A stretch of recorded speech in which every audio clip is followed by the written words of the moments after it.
지난해 4월 평택항에서 컨테이너에 깔려 숨진 고 이선호 씨 사건 관계자들에 대해서 법원이 징역형과 금고형의 집행유예를 선고했습니다. 재판부는 안전한 작업 환경을 위한 의무를 다하지 않은 책임이 크다고 지적하면서도 중대재해처벌법 시행 전에 발생한 사고인 점을 고려했다고 했습니다. 취재기자 연결합니다.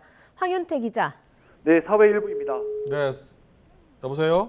네, 사회일부입니다. 예, 사고 9개월 만에 1심 판결이 나온 겁니다. 관계자들 모두 일단 집행유예 판결을 받은 거죠? 네, 고 이선호 씨 사망사고와 관련해 업무상 과실치사와 산업안전보건법 위반 혐의로 기소된 원청업체 관계자 등 5명이 1심에서 모두 징역형과 금고형의 집행유예를 선고받았습니다. 수원지방법원 평택지원은 오늘 원청업체 동방의 평택지사장에게 징역 1년에 집행유예 2년을 선고하고 원청업체 직원과 현장에서 함께 작업한 지게차 운전기사 등 4명에게는 각각 금고형의 집행유예를 선고했습니다. 이와 함께 원청업체법인 동방에도 사고 책임이 있다고 보고 벌금 2천만 원을 선고했습니다. 재판부는 피고인들이 노동자들에게 안전한 작업 환경을 보장해야 하는 의무를 다하지 않아 돌이킬 수 없는 결과를 초래했다고 지적했습니다.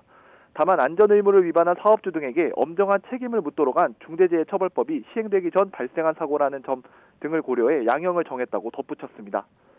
이들은 지난해 4월 22일 평택항 부두에서 작업에 필요한 안전조치를 하지 않아 나뭇가지 제거 작업을 하던 이선호 씨가 개방형 컨테이너 날개에 깔려 숨지게 한 혐의를 받고 있습니다. 일정 규모 이상 컨테이너 작업을 진행할 때에는 사전 계획을 세우고 필요한 안전조치 방안을 마련하도록 법에 규정돼 있지만 사고 당시 별다른 조치 없이 작업을 진행한 것으로 조사됐습니다. 이 씨 아버지는 판결 직후 원청업체가 솜방망이 처벌을 받았다며 유족의 마음을 헤아리지 못한 판결이라고 비판했습니다. 직접 들어보시겠습니다. 예상을 했습니다만 역시나 솜방망이 쳐버리고요.